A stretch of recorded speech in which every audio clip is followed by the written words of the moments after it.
Michel Sardou vient de faire paraître un livre avec le photographe. Ah oui. Oui, Michel Sardou avec le photographe Richard Melloul, qui est avec nous en ligne de Paris. Bonsoir. Bonsoir. Bonsoir Richard Melloul. C'est Sardou Melloul, c'est le titre de cette biographie photographique, on peut le dire comme ça, même s'il y a du texte. C'est un livre aux éditions Flammarion qui montre des photos de vous, de ce que vous avez, de Sardou en tout cas, que vous avez pris pendant des années, combien, 40 ans, 30 ans? Non, 30. 30, pardon, j'ai donné 10 de plus, pardon. Alors, vous le connaissez. J'ai commencé très jeune, hein. Oui. Vous connaissez très bien Michel Sardou. Vous avez voulu livrer quelque chose de plus sur ce monstre sacré de la chanson française. Quel message, qu'est-ce que vous avez voulu dire sur cet homme? Je voulais simplement montrer qu'il y avait des tas de choses qui avaient été écrites sur lui, mais jamais par lui. À part une petite autobiographie de très peu de pages, mais qui avait très très bien marché, et de raconter un peu ce qu'on avait fait ensemble. Voilà, cette espèce de rencontre un peu particulière où chacun a suivi la carrière de l'autre, et puis ça s'est mélangé, ça a fait un travail commun. C'est un livre à quatre mains alors? C'est un livre à quatre mains, vous le doigt sur l'objectif et lui sur le stylo ou... Oui, un peu plus que ça. Il y a 30% de texte qui raconte un peu toute l'histoire de Michel, et puis surtout c'était la première fois qu'il collaborait à un ouvrage sur lui. Ce qu'il avait toujours refusé de faire, voilà. Peut-on dévoiler d'une personne par l'image, par la photo, plus qu'on pourrait dévoiler par les mots? Vous connaissez très bien ce sujet. Oui, mais à chaque fois c'est des instantanés pour faire un vilain jeu de mots. Mais je connais pas une personne qui soit aussi loin de son image, de l'image qu'il entretient même lui-même. C'est-à-dire que de quelqu'un de bourru, de renfermé, d'un peu triste, pas très souriant.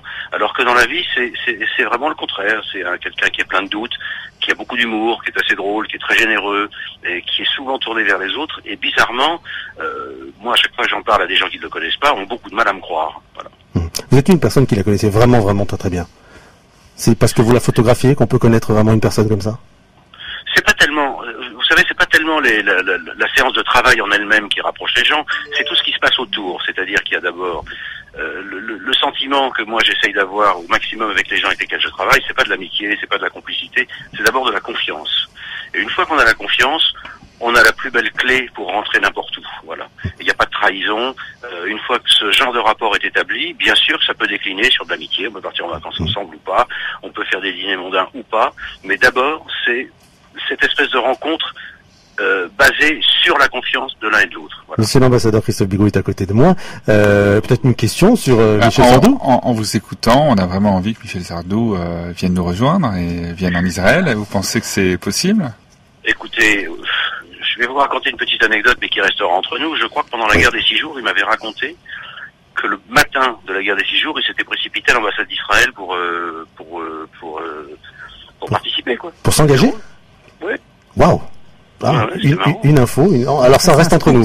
Ça reste entre nous. Oui, parce que voilà, on en a pas reparlé depuis très longtemps, mais moi il m'avait raconté ça il y a très longtemps. Ouais. Vous connaissez bien Israël. Vous aussi, vous étiez reporter ici en Israël.